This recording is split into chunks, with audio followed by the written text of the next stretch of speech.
오늘도 말씀과 기도로 이 자리에 오신 분들을 환영합니다. 사도행전 23장 12절로부터 35절 말씀, 바울을 둘러싼 음모. 지금부터 본문을 읽겠습니다. 날이 새매 유대인들이 당을 지어 맹세하되 바울을 죽이기 전에는 먹지도 아니하고 마시지도 아니하겠다 하고 이같이 동맹한 자가 40여 명이더라. 대제사장들과 장로들에게 가서 말하되 우리가 바울을 죽이기 전에는 아무것도 먹지 않기로 굳게 맹세하였으니 이제 너희는 그의 사실을 더 자세히 물어보려는 척하면서 공회와 함께 천부장에게 청하여 바울을 너희에게로 데리고 내려오게 하라. 우리는 그가 가까이 오기 전에 죽이기로 준비하였노라 하더니 바울의 생질이 그들이 매복하여 있다함을 듣고 와서 영내에 들어가 바울에게 알린지라. 바울이 한 백부장을 청하여 이르되 이 청년을 천부장에게로 인도하라.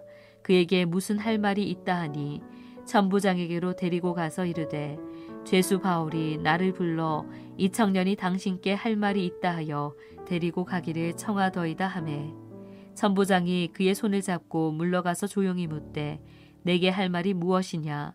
대답하되 유대인들이 공모하기를 그들이 바울에 대하여 더 자세한 것을 묻기 위함이라 하고 내일 그를 데리고 공회로 내려오기를 당신께 청하자 하였으니 당신은 그들의 청함을 따르지 마옵소서. 그들 중에서 바울을 죽이기 전에는 먹지도 않고 마시지도 않기로 맹세한 자 40여 명이 그를 죽이려고 숨어서 지금 다 준비하고 당신의 허락만 기다리나이다 하니 이에 천부장이 청년을 보내며 경계하되 이 일을 내게 알렸다고 아무에게도 이르지 말라 하고 백부장 둘을 불러 이르되 밤 제3시에 가이사랴까지 갈 보병 200명과 기병 70명과 창병 200명을 준비하라 하고 또 바울을 태워 총독 벨릭스에게로 무사히 보내기 위하여 짐승을 준비하라 명하며 또 이 아래와 같이 편지하니 일러스되 글라우디오 루시아는 총독 벨릭스 각하께 문안하나이다. 이 사람이 유대인들에게 잡혀 죽게 된 것을 내가 로마 사람인 줄 들어 알고 군대를 거느리고 가서 구원하여다가 유대인들이 무슨 일로 그를 고발하는지 알고자 하여 그들의 공회로 데리고 내려갔더니 고발하는 것이 그들의 율법 문제에 관한 것뿐이요 한 가지도 죽이거나 결박할 사유가 없음을 발견하였나이다. 그러나 이 사람을 해하려는 관계가 있다고 누가 내게 알려주기로 곧 당신께로 보내며 또 고발하는 사람들도 당신 앞에서 그에 대하여 말하라 하였나이다 하였더라. 보병이 명을 받은 대로 밤에 바울을 데리고 안디바드리에 이르러 이튿날 기병으로 바울을 호송하게 하고 영내로 돌아가니라. 그들이 가이사랴에 들어가서 편지를 총독에게 드리고 바울을 그 앞에 세우니 총독이 읽고 바울더러 어느 영지 사람이냐 물어 길리기아 사람인 줄 알고 이르되 너를 고발하는 사람들이 오거든 내 말을 들으리라 하고 헤롯궁에 그를 지키라 명하니라. 본문 전체 이해와 본문 해석입니다. 로마 군대에 붙들려 있는 바울은 동족인 다수의 유대인 군중들과 이야기를 시도해 보지요. 그렇지만 그들에게는 아무런 소용이 없었다 하는 점을 우리는 살펴볼 수 있었습니다. 또 전통을 따라서 종교계의 수장인 대제사장 사람들과 이야기를 나누는 장면도 살펴보았습니다. 하지만 이 역시 마찬가지로 별 소득이 없이 끝났다 하는 것까지 우리가 확인할 수 있었습니다. 오늘 본문은 유대인들이 바울을 죽이려고 모의하는 내용이 등장을 하고요. 또 이를 피해서 바울을 다른 곳으로 옮기려고 하는 로마 군인들 사이에 생겨난 이야기들을 다루고 있습니다. 본문을 살펴보겠습니다. 첫 번째 문단은 12절로부터 22절입니다. 은밀한 계획 보고 계신 하나님. 주님께서 성전에서 바울에게 말씀하신 내용이 있습니다. 그것은 바울이 아무리 애끓는 호소를 퍼붓는다 할지라도 유대인들의 마음과는 거리가 멀다 하는 말씀이었고 유대인들이 돌아서지 않는다 하시는 주님의 예언의 말씀이었습니다. 주님께서 말씀하신 그대로의 일들이 계속 현실이 되고 있지요. 오늘 본문에서 바울을 죽이려는 40여 명의 사람들을 만나게 됩니다. 그리고 이들은 단지 분노나 적개심만으로 끝나지 아니하고 바울을 죽이기 위한 보다 구체적인 작전을 마련하게 되는데요. 먼저 공회원들과 함께 천부장을 만나겠다 하는 계획을 세웁니다. 아마도 공회원들의 역할은 천부장의 경계를 허무는 일에 이들이 일조하리라 생각해서 동행했던 것 같고요. 그래서 바울을 보자 그렇게 면담을 요청하면 감옥에 있는 바울이 면담을 하기 위해 이동을 하게 되는데 그 이동하는 중에 바울을 죽이겠다 하는 계획이었습니다. 매우 놀랍게도 이들의 계획을 바울의 생질이 듣고 백부장을 거쳐서 천부장에게 전달되며 이 암살 계획은 실체를 드러내며 로마 군인들이 이 암살에 대해 대비책을 세우는 촉발점이 되었던 것이죠. 은밀하게 계획을 세웠지만 하나님께서 온 천하에 드러내도록 만드시는 것, 그 놀라운 현장을 보게 되는 첫 번째 문단 말씀이었습니다. 둘째 문단은 23절로부터 35절입니다. 천부장의 보호로 벨릭스에게 가는 바울. 천부장이 바울을 보호하는 계획은 두 가지였습니다. 먼저 군중들의 위협이 있는 예루살렘을 벗어나게 하자. 그것이 첫 번째이고요. 두 번째는 가이사라에 있는 총독 벨릭스에게 맡기는데 이 총독 벨릭스 휘하에는 천부장이 거느리는 군대와는 비교할 수 없는 매우 큰 군대가 있었으므로 더 큰 군대의 관할 아래 두자 하는 계획이었던 것이지요.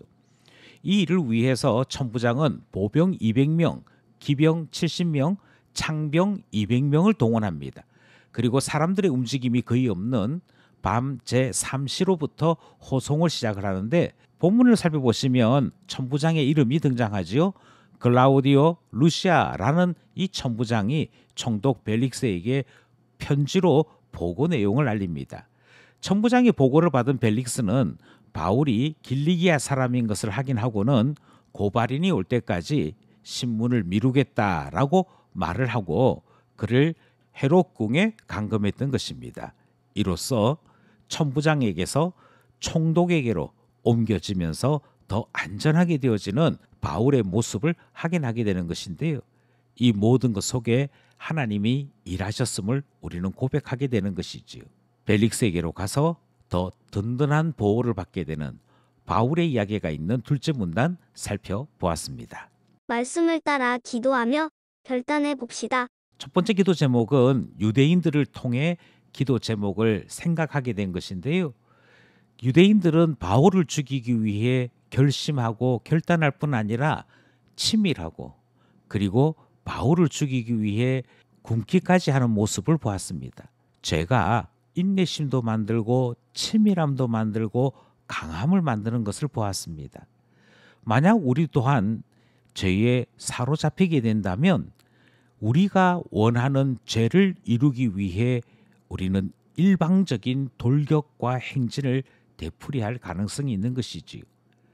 하늘에 속한 지혜가 있는 자만이 되돌아볼 줄 알고 반성할 줄 아는 것 우리가 잘 알고 있기에 우리에게 하늘에 속한 지혜를 주셔서 우리가 세운 목표는 참된 것인지 우리가 행하려고 하는 것은 거룩한 삶인지 다시 한번 생각할 수 있는 지혜 주시며 주님 앞에 부끄럽지 않은 참된 목표 거룩한 삶의 열매를 맺는 인생 되게 해달라 기도하게 되는 것입니다.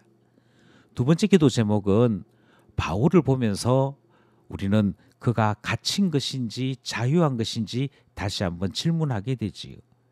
갇힌 것 같으나 자유한 바울, 이 모든 것은 하나님께서 바울을 지혜로 이끄셨기에 가능했습니다. 그래서 사람들이 생각할 수 없는 보호, 감히 추측조차 할 수 없었던 놀라운 것으로 보호하시는 것을 보고 배우게 된 것이지요. 그러므로 기도하기를 하나님의 지혜로운 이끄심에 우리 모든 것을 맡기게 하소서, 주님의 지혜의 열매대로 살아가게 하소서 기도하게 되는 것입니다. 마지막 기도 제목은 한때는 헤롯의 궁궐이었습니다. 별장이었지요. 그러나 지금은 바울을 가두는 감금 장소로 사용되는 것을 우리는 본문을 통해 확인했습니다. 아무리 화려한 궁궐도 별 수 없이 쇠락하고 변질되고 바뀌는 것 보는 것이지요. 하나님 앞에 부끄럽지 않은 영광은 영원한 것임을 다시 한번 깨닫습니다. 영생에 이르는 것, 하나님의 영원한 기쁨으로 살아가는 것은 주님 앞에 영원한 영광이요 기쁨인 줄 알아 우리 하나님 앞에 기도하기는 썩어 없어지는 것 말고 영원한 것 바라보며 살아가는 인생 되게 하소서 기도하게 되는 것이지요. 오늘도 말씀과 기도로 하늘에 속한 지혜를 누리며 살아가는 우리 모두 되기를 간절히 소원합니다.